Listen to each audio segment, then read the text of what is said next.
Hi, this is Tisch Aitken, and it is Friday, September 23rd, 2022. We just had the equinox yesterday on September 22nd at 9:04 p.m. Eastern Daylight Time. If you could please subscribe to my channel, I would really appreciate it. So we had the equinox energy come to play.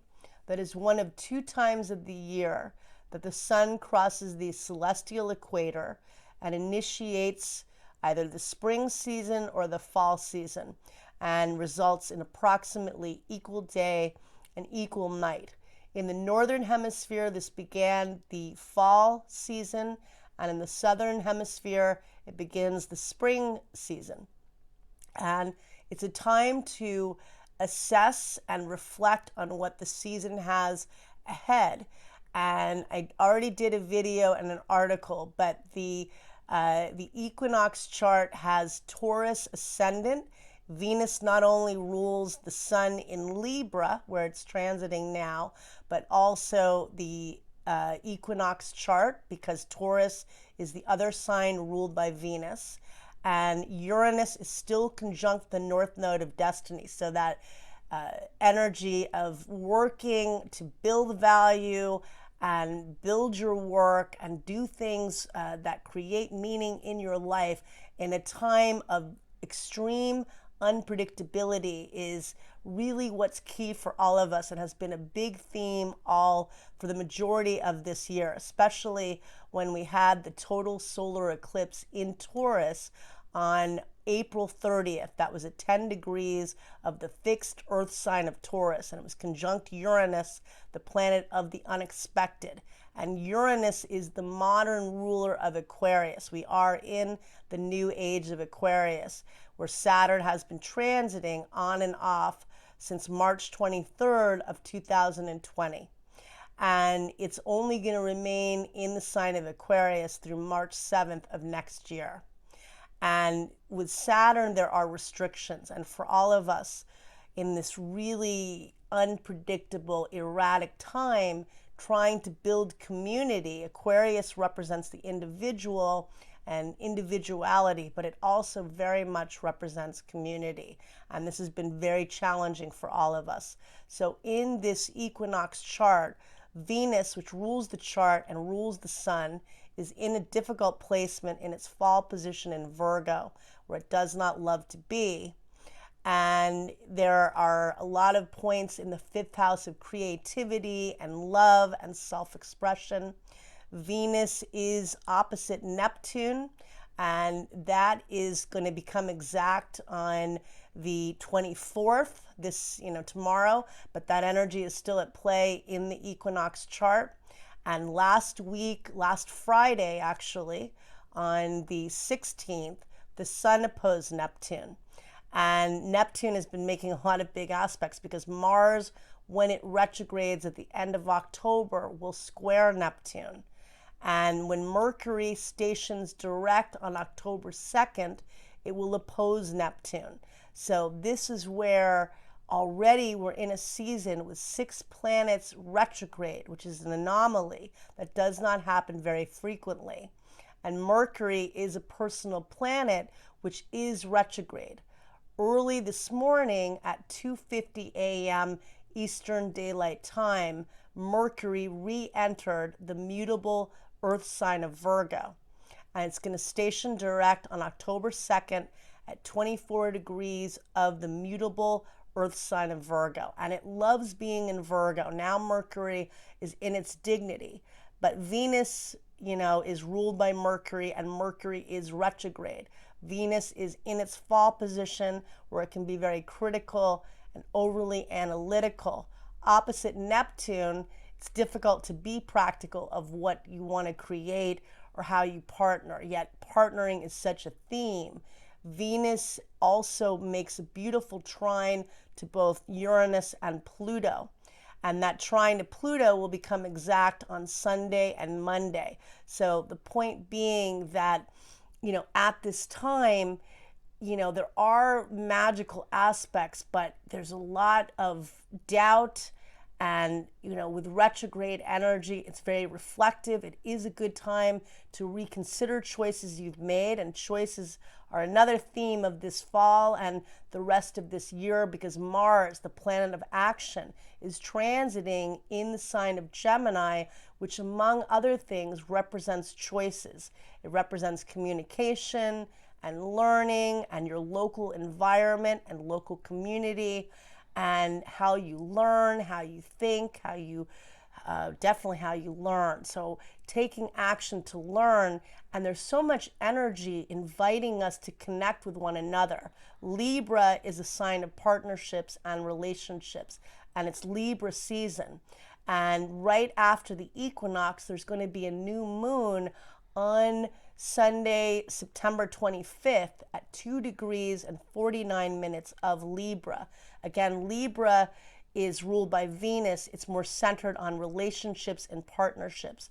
Taurus is also ruled by Venus. That's more about your skill set, your resources, your money, your possessions, and your ability to survive, how you are able to survive. I can't even speak.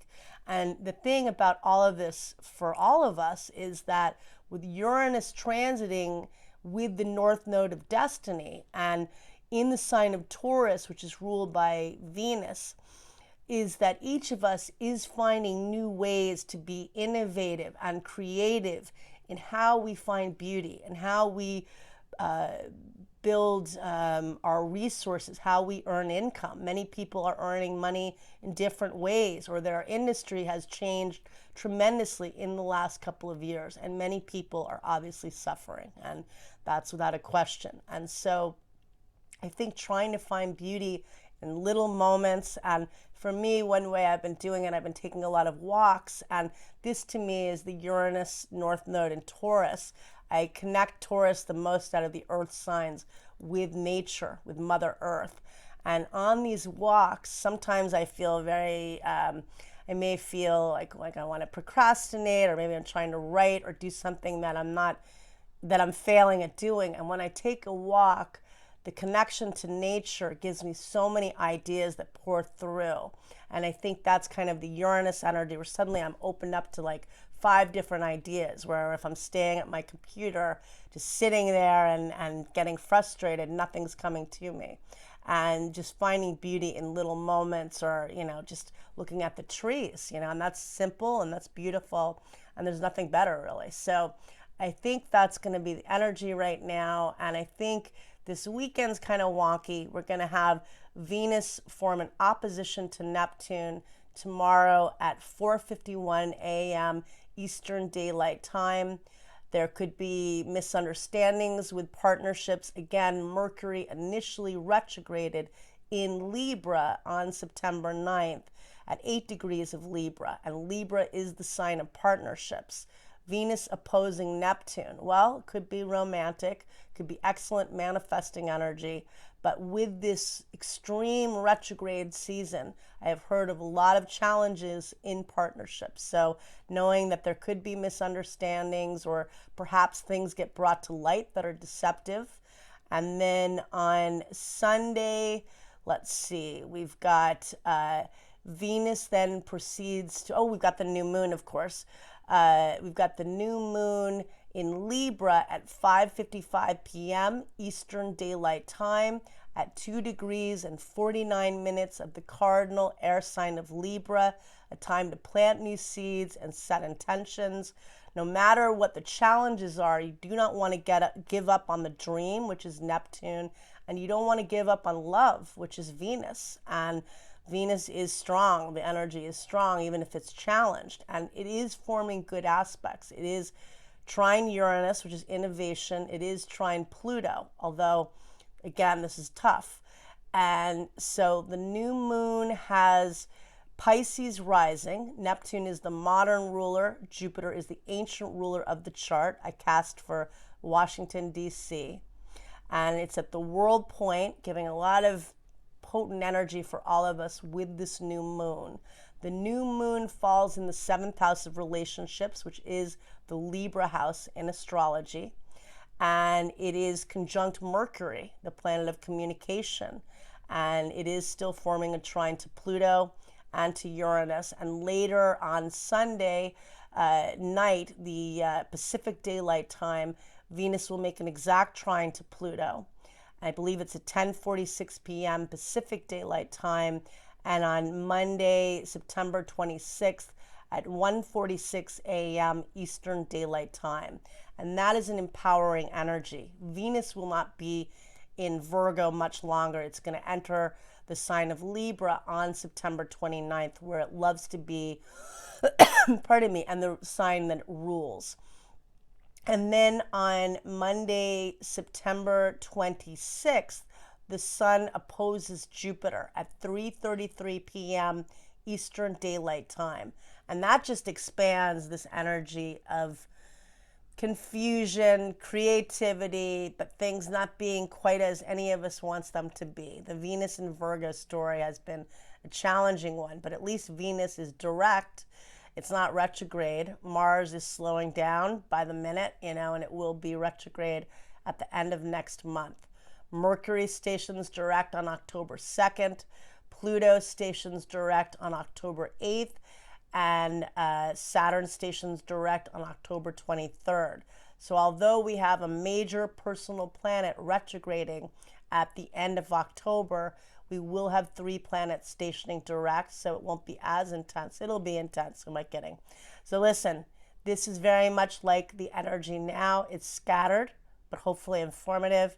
And I wish you all a lot of luck, and thank you.